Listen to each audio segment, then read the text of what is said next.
Pada tanggal 6 Agustus 1945, kota Hiroshima dijatuhi bom atom oleh sekutu.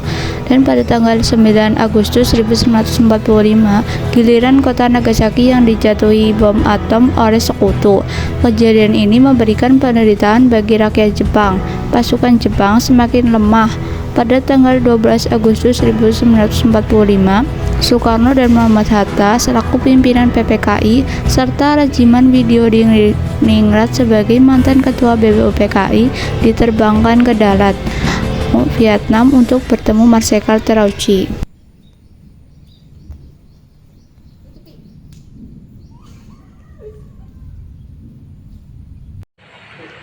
Saudara Soekarno, Hatta, Regimen, saya sebagai utusan dari pemerintah Jepang ingin menyampaikan suatu hal, yaitu Jepang akan segera memberikan kemerdekaan kepada Indonesia sesuai dengan janji Perdana Menteri Kuniaki Koiso.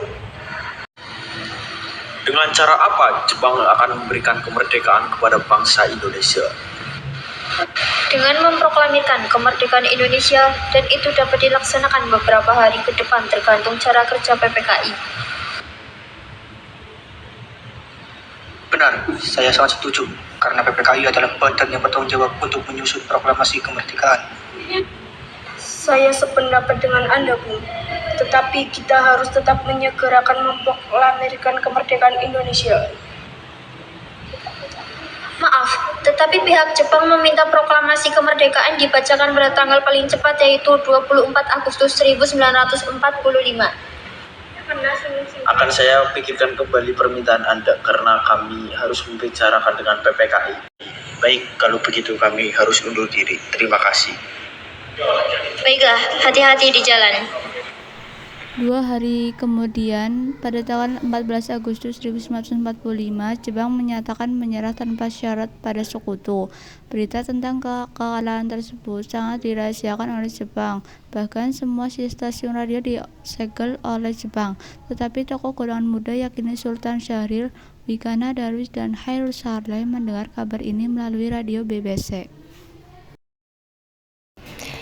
Kawan-kawan, tentara Jepang telah menyerah kepada sekutu. Berarti di Indonesia terjadi kekosongan kekuasaan. Kita harus mendesak golongan tua, terutama Bung Karno, untuk segera memproklamirkan kemerdekaan. Betul sekali, kawan. Tetapi jangan sampai proklamasi kemerdekaan diproklamirkan oleh PPKI. Kenapa kau berpendapat demikian, Sobat? Karena PPKI adalah badan pembentukan Jepang. Kita tidak ingin ada campur tangan Jepang dalam proklamasi kemerdekaan. Lalu siapa yang berhak memproklamirkan kemerdekaan? Bung Karno sebagai pemimpin rakyat atas nama rakyat dan melalui siaran radio. Tetapi permasalahannya, apakah Bung Karno setuju? Beliau kan merupakan ketua PPKI. Kalau beliau menginginkan naskah proklamasi tetap disusun oleh PPKI, kita paksa saja dia kalau perlu.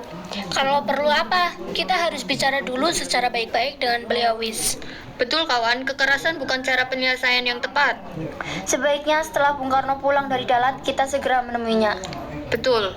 Pada tanggal 14 Agustus 1945, Syahrir, Wikana, Darwis, dan Saleh menemui Bung Karno di kediamannya. Ada maksud apa saudara-saudara datang kemari? Begini Bung Karno, Jepang telah menyerah Bung, dan kami meminta Bung Karno segera memproklamirkan kemerdekaan. Tapi kan ada badan yang berhak untuk merumuskan itu semua. Maksud Anda PPKI? Betul, karena PPKI lebih tahu hal-hal apa saja yang harus disiapkan. Kami atas nama golongan muda tidak setuju jika PPKI menyiapkan proklamasi kemerdekaan, karena PPKI merupakan pembentukan Jepang. Kami tidak ingin kemerdekaan yang kita peroleh ada campur tangan dari pemerintah Jepang. Memproklamasikan kemerdekaan merupakan hak dan tugas PPKI. Baik, kalau pendapat Anda tetap seperti itu, kami mohon diri. Pada keesokan harinya, tanggal 15 Agustus 1945, pukul 8 waktu Indonesia Barat, golongan muda revolusioner mengadakan rapat di gedung-gedung dan menghasilkan keputusan yang disampaikan oleh Wikana, Hairul Saleh, Sukarni, dan Darwis pada Bung Karno di kediamannya.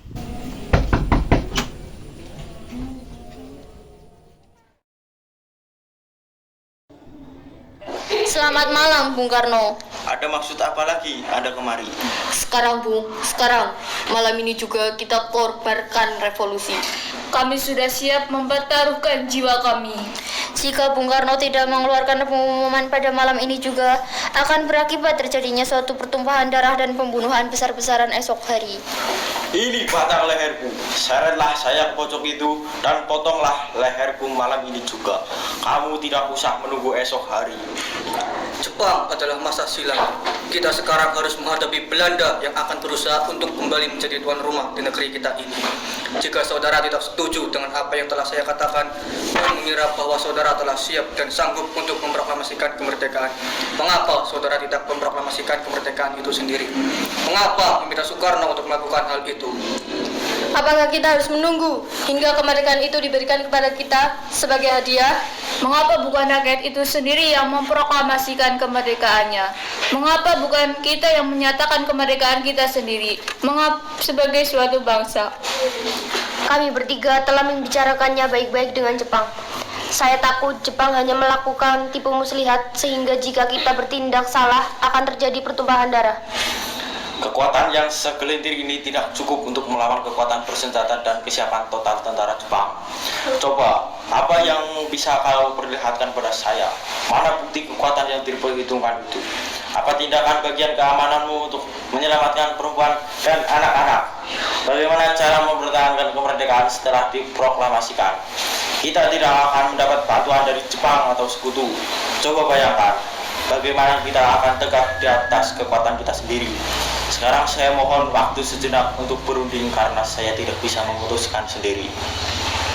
Usul dari golongan muda tetap tidak bisa kami terima karena kurang perhitungan dan takut memakan banyak korban jiwa serta harta.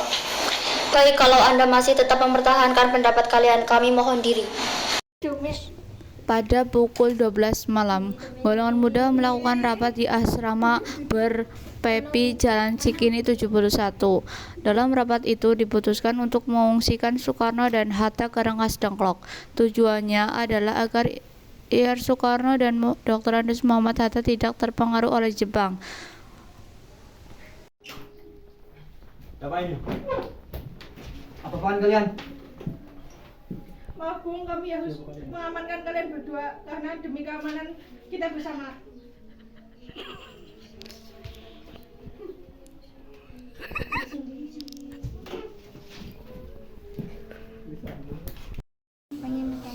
Kenapa Anda tetap bersikeras Bung Karno kalau proklamasi harus disusun oleh PPKI? Bukannya saya tidak setuju. Proklamasi dibuat oleh kita sendiri, tetapi kita harus melihat situasi terlebih dahulu agar rakyat tidak menjadi korban. Tetapi kami golongan muda dan tentara peta akan berada di belakang Anda jika terjadi hal-hal yang tidak diinginkan. Baiklah, jika itu keinginan kalian, kami akan merumuskan naskah proklamasi setelah kembali ke Jakarta. Revolusi berada di tangan kami sekarang dan kami memerintah Bung. Kalau Bung tidak memulai revolusi malam ini, lalu apa? Teriak Bung Karno. Ya, yang paling penting di dalam peperangan dan revolusi adalah saatnya yang tepat. Di Saigon, saya sudah merencanakan seluruh pekerjaan ini dijalankan tanggal 17. Mengapa justru diambil tanggal 17? Mengapa tidak sekarang saja atau tanggal 16? Saya tidak dapat menerangkan dengan pertimbangan akal mengapa tanggal 17 lebih memberikan harapan kepadaku. Akan tetapi saya merasakan di dalam kalbuku bahwa itu adalah saat yang baik. Angka 17 adalah angka suci. Pertama-tama, kita sedang berada di bulan suci Ramadan, waktu kita semua berpuasa. Ini berarti saat yang paling suci bagi kita. Tanggal 17 besok, hari Jumat. Hari Jumat itu Jumat lagi. Jumat yang sangat berbahagia, Jumat suci. Al-Quran diturunkan pada tanggal 17. Orang Islam sembahyang 17 rakaat. Oleh karena itu, kesucian angka 17 bukanlah buatan manusia. Sesampainya di Jakarta, Soekarno dan Hatta merumuskan teks proklamasi kemerdekaan di kediaman Laksamana Maida. Silahkan pakai rumahku saja Bung Karno, keamanan akan saya jamin. Terima kasih. Ruang mana yang bisa saya pakai? Ruang makan dan serambi depan. Keadaan yang mendesak telah memaksa kita semua mempercepat pelaksanaan proklamasi kemerdekaan.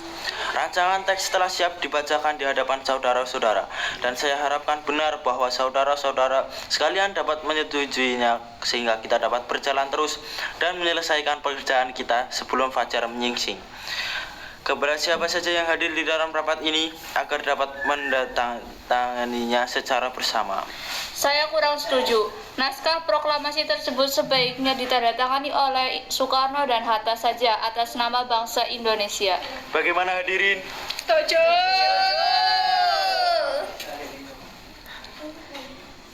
Baik, ketikan Sayuti. Baik. Alhamdulillah semuanya berjalan dengan lancar. Alhamdulillah, semuanya berkat Gusti Allah yang telah memberikan jalan untuk memproklamasikan kemerdekaan bangsa ini. Oh iya, apakah kalian sudah merencanakan bagaimana proklamasi besok? Sudah melaksanakan upacara bendera yang diiringi lagu Indonesia Raya ciptaan W.R. Supratman. Apakah sudah ada bendera? Oh iya, bagaimana kalau ibu saja yang menjahitkannya?